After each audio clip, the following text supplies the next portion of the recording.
All right, welcome back to another episode of Trading with Kyle. Today I'm going to be answering a question that I got asked in my last video. How do you make your TPO charts look like mine? So I'm going to show you guys really quick how I do that. And it's easiest to do it using OTC. So I'm going to use this former runner that I used in the last video, CLNV.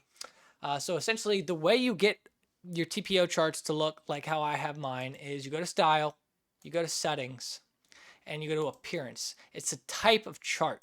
So you change it from standard to monkey bars.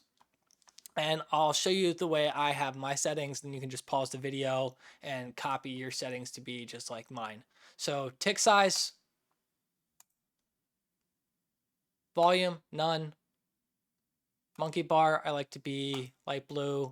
Playground area, also light blue. The playground area is your value area. It's where it spends 70% of its time trading during the day. And the monkey bar is your point of control, meaning that is the fair price of the stock at that time on that day based off of where it spent the most amount of time trading. I like to set my open price to green and my close price to red. My initial balance, I like to set to yellow, and I like to set it to 2. Basically, each one of these represents a 30-minute period. 2 represents the first hour of trading, so that's what I like to reference. And then I like to color code my TPO like the rainbow, just because that's easiest to remember in terms of looking at and reading the chart, since each color represents a certain time period. So it's like your first 30 minutes, first, second 30 minutes, third 30 minutes of the trading day, and each number represents, it starts at 1 and it goes 1, 2, 3, 4, 5, 6, 7, 8, 9, 0, and then it closes that trading period in that color at 0. And you'll see all of that in 1 sec when I hit apply. Uh, how many colors it shows depends on what your time parameters are for your chart. I like to look at 5-day, 5 minutes. It gives me the clearest picture and it's the easiest to read, in my opinion. So what you look for on these type of charts is you're looking for an unfinished auction. And what that kind of looks like is you're looking for a point here to show that it's done being sold down. And then you're looking for a flat level here like this to show that the auction isn't finished being accepted over that price value. On these TPO charts, you want a nice clean bell node. When you have unfinished bell nodes, it shows unfinished levels of support and resistance. So you can start to draw lines based off that. So you can see an unfinished bell node and also where it opened at kind of down here in terms of how far the price dropped on CLNV today.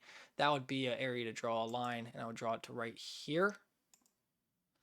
An unfinished auction from 2 days ago right here.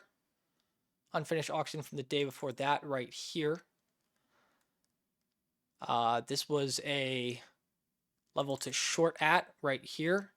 As you can see, this spike shows that that's the highest it's going to go for the day. And then same thing up here. That was the level saying, hey, that's, if you watched my video yesterday, you could see how I was talking about this could potentially be the sign that, hey, we're shorting it back down now. And sure enough, it is getting shorted back down to this level that I drew just now. It's probably going to create a nice bell node around here once it's finished with this one. So I do think CLNV is going to continue to drop. It's not going to continue. The way I like to trade OTCs is I like to buy the night before, looking for an unfinished auction. So if we look at today's percent gainers, CCAJ and APTY, look at the TPOs on them. Now these TPOs aren't going to be finished because the day is not closed. And I only have 2% gainers on the day for my OTC scan. So of these two right now, I like that this is potentially, it's not overextended for a short, and it's kind of built this wall at the top level of the value zone on APTY. So this could come back, and if it fills in and doesn't really overextend at any point today, it could be a gap up into tomorrow for continuation. And CCAJ kind of looks like it might continue. based off this bell node. So it built a bell node, came down, it's building another bell node, could potentially continue. It doesn't look like it's overextended yet. So I actually expect CCAJ to continue, even though it's already up 206%. And that chart looks like this right now. It had a big gap up this morning, panic drop back down. That would have been a good buy point, and then has continued all morning strong, setting new highs. So this could be in play all day. It doesn't look overextended at all yet. The other thing I want to point out is that this TPO is also the same thing I have right here. So if we go back to this main chart, I'm going to go back to my normal settings, which is just the literally default settings for charts. If